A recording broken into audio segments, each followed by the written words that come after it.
Welcome back, my friends, to the sweet spot where IT leaders share the insight with other leaders and others that want to lead. My name is Carlos Vargas, and as in every week, I have my two co-hosts, Howard Holton and Paul Lewis. Hello, guys. Morning, morning. How's everyone doing? Excellent. Are we all in the same city? That'd be nice. We're in the same Uh, time zone. I don't think we are. I'm in Central. I'm also in Central. Oh, I'm in Eastern. yeah. Are you I'm in in like Chicago Minneapolis. this week? Oh, Minneapolis. Yes, Minneapolis, Yep, St. Paul. that's correct. Yes, I bought a This is car there at the earlier in the year. A 1985 Volkswagen Vanagon Westphalia, which is like a 5,500 pound van, okay. powered by something today that would be underpowered for your yard lawnmower. Sunflower seeds. Yes, and then I drove it home. You drove it. How many miles was that in? I don't know, 12, 1,300. How many engines? One engine, 3.5, I think, days I took to do it. Wow. No, I meant how many miles did the vehicle have on it? Oh. I don't honestly. 86,000 probably, something in there. Really? Like at that point, you kind of stop measuring the miles precisely because you can't trust that the previous owner, I see. like kept track, and that's not really the problem, right? I Like see. from the factory, this 5,000 pound vehicle I think had 78 horsepower, brand new, best case scenario. I see. Are you talking the big one, the camper one that you could Yeah, lift? yeah, with the pop top. I Yeah. learned to drive in one of those. Oh, you're kidding. Yeah, my brother had a white one that it had more rust than anything else. So when you have to be careful because when you press the clutch, you can push it too hard, it will go down. Right through. And what appealed to you for this vehicle? Like, are you envisioning going camping out in the mountains? Like, what's the plan? Yeah. We almost immediately used to go camping when I got home. Really nice. Yeah. It was it was somewhat unpleasant. You should have just rented something from your house. Oh, I mean, yeah, absolutely, but they're fairly collectible, so it's not like I bought it well, give it a nice shakedown test. It's probably worth more than I paid for it, so I'm okay with it. But yeah, that was my last MSP interaction, right? Flying in with a checked bag full of tools, immediately getting in a vehicle I'd never even seen and driving it home. That was quite a long time ago that they allow you to carry your tools on the plane. No, it was March of this year. You could check tools. Tools are no problem to check. Okay, you checked them. Okay. Check them. You didn't have them all in the cabin with you. No, that would have been awkward. Sir, why do you need 80 pounds of tools in the cabin? Reasons. That's right. A little DIY while I'm flying. Right. Well, last time I flew, there was a maintenance issue, and if someone had the right screwdriver, Right.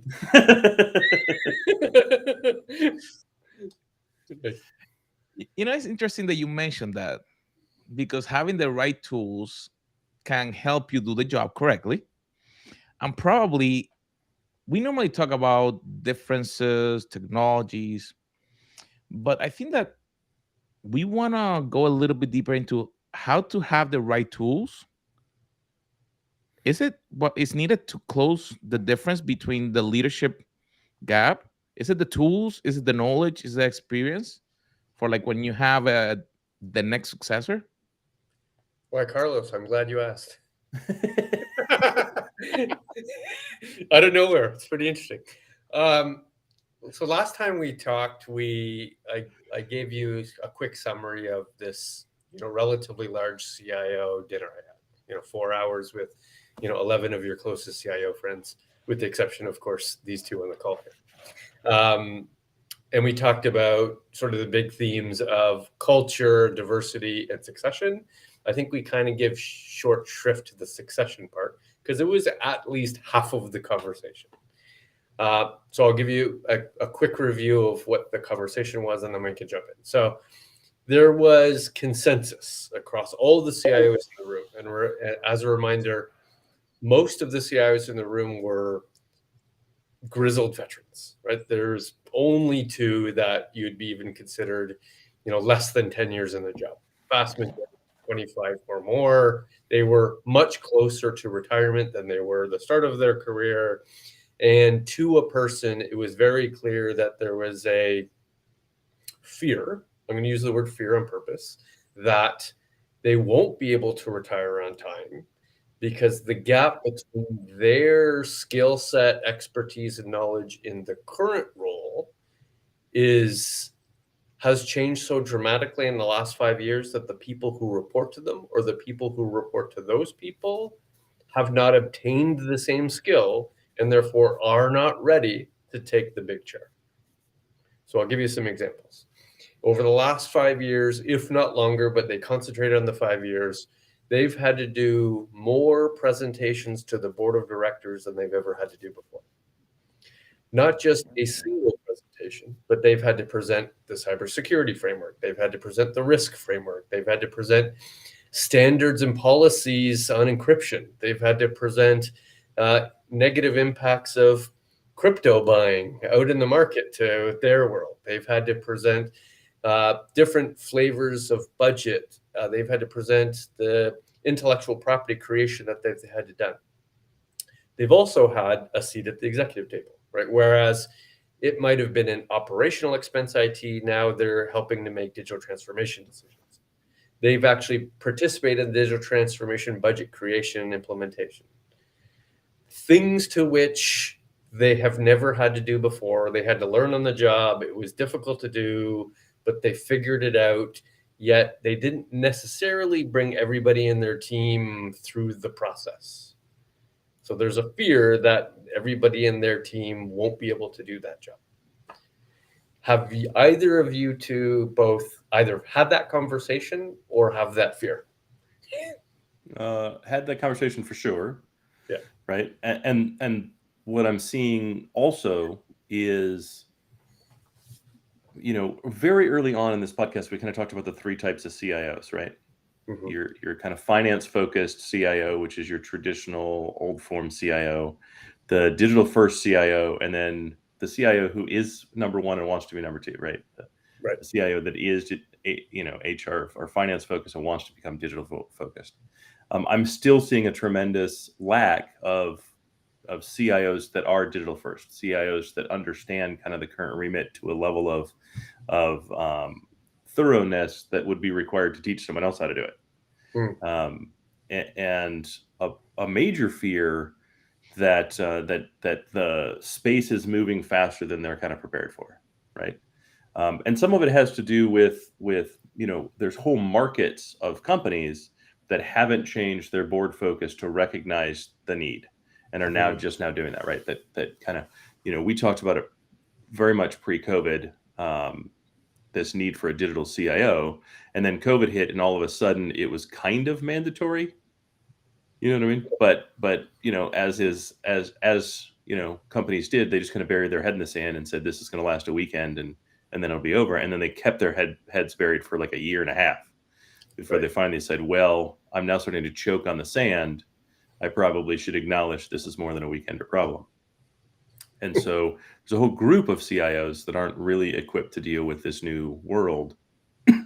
And at the same time are looking at kind of, they're staring, to your point, they're staring the ghost of Christmas future closer than they are the ghost of Christmas past. Right. And so, so I'm seeing very much the same thing. And what's interesting is training your second, right? Making sure that your replacement was waiting in the wings isn't something that's taught. Right. So it's not like they went, oh crap, this replacement I've been training in the wings to take over as a CFO focused CIO. Now, not only do I have to change, but they also have to change. I have to bring them along. No, because they never train those people. Right. We're not really taught to do that. That seems kind of, I don't know, socialist in thought. I don't. Socialist. Dude, that's actually a good point. Do you think that the competitive nature of executives have made it more difficult for succession planning to exist. So in other words, I don't want somebody to take over for me, and therefore I'm not purposely not going to train my next in command. I mean, I think absolutely. Yeah. Of course, I think it's silly, but I absolutely think that, right? But I also think there's a level of like fear that I also believe to be completely unwarranted. You know what I mean? Like Fear as that, yeah, that they're as a not going to CIO, I'm not stuck in the market. Right. You know what I mean? So if I train my successor and my employer determines my successor is a cheaper option than me, a better option than me for whatever it is, it tends to be the cheaper option, and decides they're going to hire them and fire me, I'm not going to spend any time on the open market. Right. You know what I mean? Like I'm going to get a long weekend and then I'll be right back to work. Right, exactly. Whatever that long weekend means for me, right? I take 6 months off. It doesn't matter, but it's by choice, not by necessity, right? Right. So it's weird to me that that's the thought process. It's weird to me that the reaction then is, well, I'm not going to train my successor. I'm not going to. It's not even a thought. And I'm not sure that they actively say I'm not going to train my successor as much as just they never thought of training their successor to begin with. Right. Or they're so high on their own expertise that they wouldn't even think that anybody was ready, even in the best of times, even though the reality is they probably had several people who could easily do a command and control CIO job, which is arguably the easiest way you could be a CIO. The reality is it doesn't matter. Right. The reality is everything can go perfectly fine.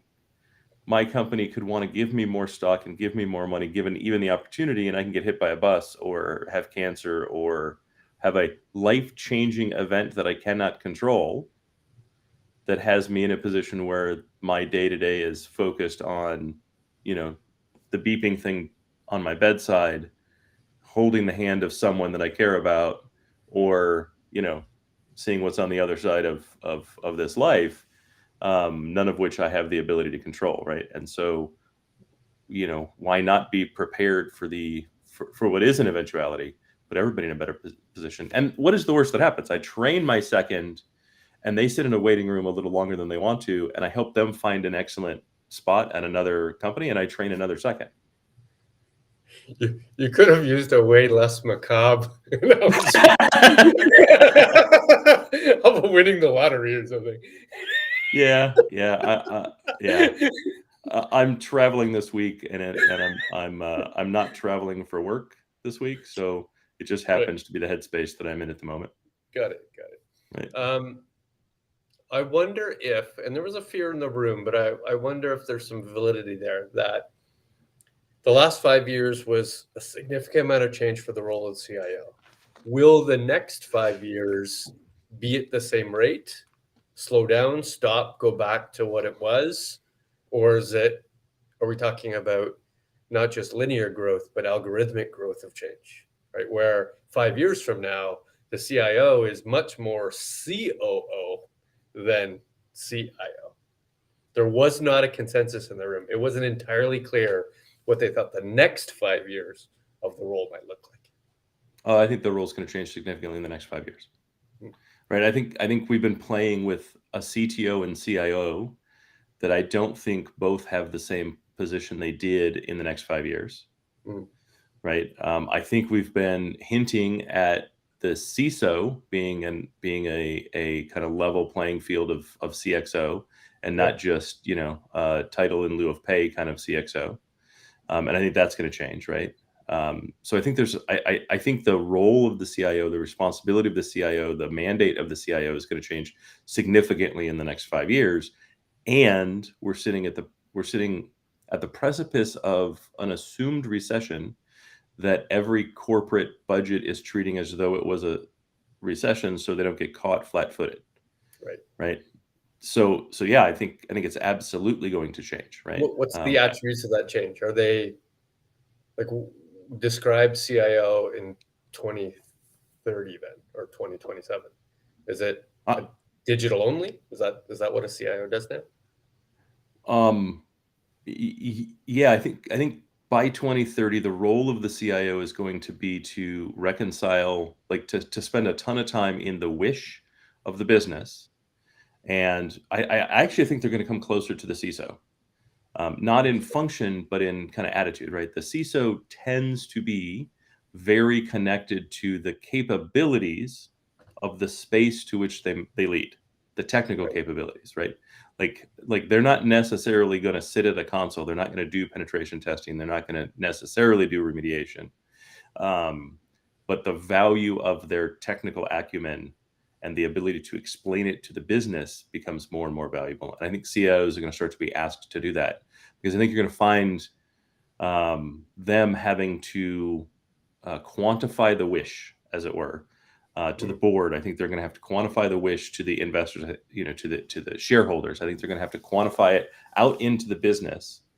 And I think it's going to require an awful lot more.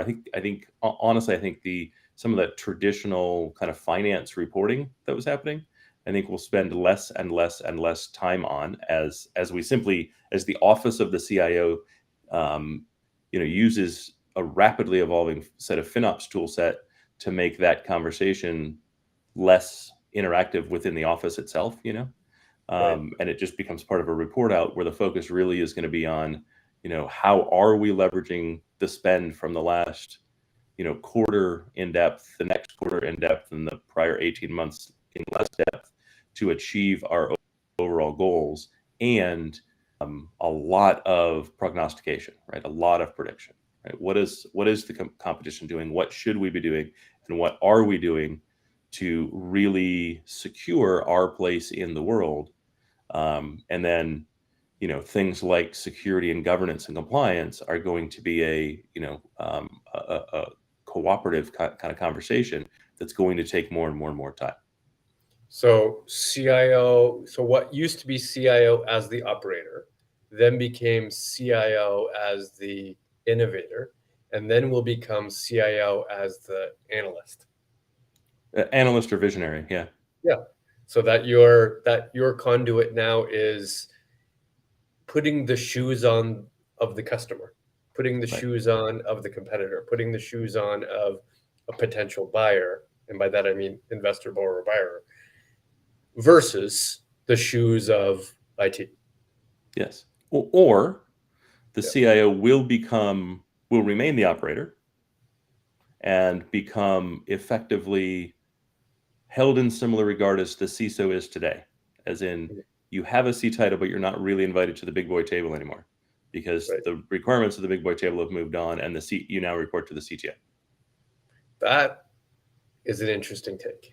In fact, that's probably the big fear from the CIOs that were at the table, to saying the next in command can't do what I'm doing now, may not be able to do what is requested of us 5 years from now. And therefore, IT will then be relegated back to operator because they haven't obtained that skill.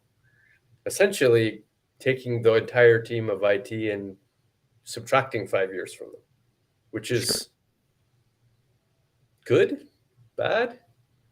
Well, it's hilarious. It's hilarious, right? It's like running a relay race and going, because none of us have created this, right? We've built on the shoulders, even if it's a new organization, you're building on the shoulders of those that have come before you.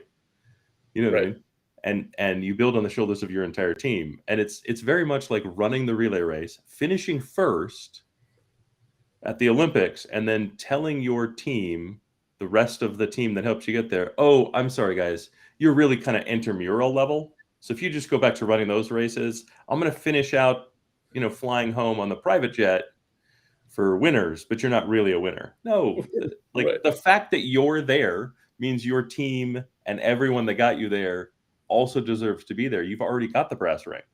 Right. You know what I mean? Like, why would you, why would you then turn to your team and go, you're only ready for the corner?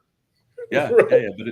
But it's kind of an attitude corner, right? That's why I find it kind of hilarious. Like, you're already welcomed to the room.